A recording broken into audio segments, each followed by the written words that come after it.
രാവിലെ ബ്രേക്ക്ഫാസ്റ്റിന് ഇഡലിയും ദോശയും ഉണ്ടാക്കുന്നുണ്ട്. അപ്പം മാവിൻ്റെ അകത്ത് ഇച്ചിരി ഉപ്പൊക്കെ ഒഴിച്ചിട്ട് അന്ന് ഇഡലി അടപ്പത്ത് വെച്ചിട്ടുണ്ട്. അപ്പുറത്ത് ചായയൊക്കെ തിളയ്ക്കാനായിട്ട് വെച്ചിട്ടുണ്ട്. അപ്പോൾ ഇഡലിയൊക്കെ ഇവിടെ റെഡി ആയിട്ടുണ്ട്.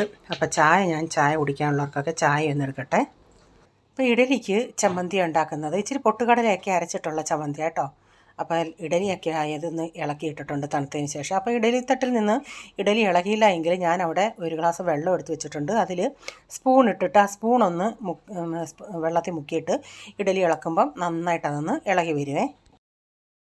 അപ്പോൾ ഫ്ലാസ്കിൽ എത്തി ചൂടുവെള്ളം ഒഴിച്ച് വെച്ച് ചുമ ഉള്ളവർക്ക് ചൂടുവെള്ളം കുടിക്കാനായിട്ട്. അപ്പോൾ നമ്മൾ ഈ ചിക്കൻ കറിയൊക്കെ ഉണ്ടാക്കുന്നുണ്ടെങ്കിൽ നമ്മൾ ഉള്ളിയൊക്കെ വഴറ്റി ഒരു മസാല ഉണ്ടാക്കത്തില്ലേ, അതുപോലൊരു മസാല ഉണ്ടാക്കി വെക്കുക. അത് ചിക്കൻ കറിക്ക് ഉപയോഗിക്കാം. ഇപ്പോൾ ഈ ജോലിക്കൊക്കെ പോകുന്നവരാണെങ്കിൽ അവർക്ക് ഇതുപോലൊരു ലോട്ട് ഉണ്ടാക്കി വെക്കുകയാണെങ്കിൽ ഒരാഴ്ചത്തേക്കിന് ഉരുളൻകിഴങ്ങ് കറി, ഗ്രീൻ പീസ് കറി, കടലക്കറി, മുട്ടക്കറി, ഇതിനൊക്കെ ആണെങ്കിൽ പനീർ കറി, ഇതിനൊക്കെ ഈ ഒരു മസാലയിൽ നിന്ന് കുറച്ച് മസാല എടുത്തിട്ട് തേങ്ങ ചേർക്കേണ്ടതാണെങ്കിൽ തേങ്ങ മാത്രം അരച്ച് ചേർത്താൽ മതി.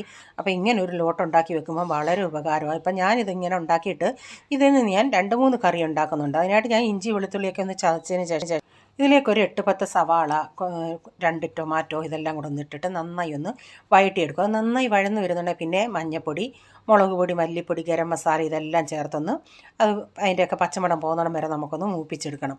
അപ്പോൾ കുറച്ച് നേരം ഞാനിതൊന്ന് അടച്ച് വെച്ചിട്ടുണ്ട്. അതിൻ്റെ പച്ചമണമൊക്കെ പോയ എണ്ണ അതിപ്പോൾ റെഡി ആയിട്ടുണ്ട്. ഈ മസാല നമുക്ക് തണുത്തതിന് ശേഷം ഫ്രിഡ്ജിലെടുത്ത് വെച്ചാൽ മതി. ഞാനിപ്പോൾ ഇതിൽ നിന്ന് ഒരു ഇച്ചിരി എടുത്തിട്ട് ഒരു മുട്ടക്കറി ഉണ്ടാക്കുന്നുണ്ട്. അപ്പോൾ മുട്ടയൊക്കെ ഞാൻ ബോയിൽ ചെയ്തെടുത്തായിരുന്നു. ആ കറിയിലേക്ക് ഞാനൊരു ഇച്ചിരി പഞ്ചസാരയും കൂടെ ചേർത്ത് കൊടുത്തിട്ടുണ്ട്. അതിന് ശേഷം ഞാൻ മുട്ടയും കൂടെ അതിൽ പറക്കിയിട്ട് കൊടുത്തിട്ടുണ്ട്. നമ്മുടെ മുട്ടക്കറി ഇവിടെ റെഡി ആയിട്ടുണ്ട്. അപ്പോൾ നിങ്ങൾക്ക് ഈ മുട്ടക്കറിക്കകത്ത് തേങ്ങ വല്ലതും അരച്ച് ചേർക്കണമെങ്കിൽ ഇച്ചിരി തേങ്ങ മാത്രം ചേർത്താൽ മതി. കാരണം നമ്മൾ അങ്ങനെ ഒരു മസാല എടുത്തിട്ട് അതിൽ നിന്ന് 1 സ്പൂൺ മസാല എടുത്താൽ മാത്രം മതി ഇത്രയും മുട്ടക്കറിയൊക്കെ ഉണ്ടാക്കാനായിട്ട്. പിന്നീട് ഒരു തോരൻ വെക്കുന്നുണ്ട്, കാബേജ് തോരൻ. അപ്പം ഉള്ളിയും തേങ്ങയൊക്കെ ഒന്ന് വഴറ്റിയിട്ട് കാബേജ് ഇട്ട് കൊടുത്തിട്ടുണ്ട്.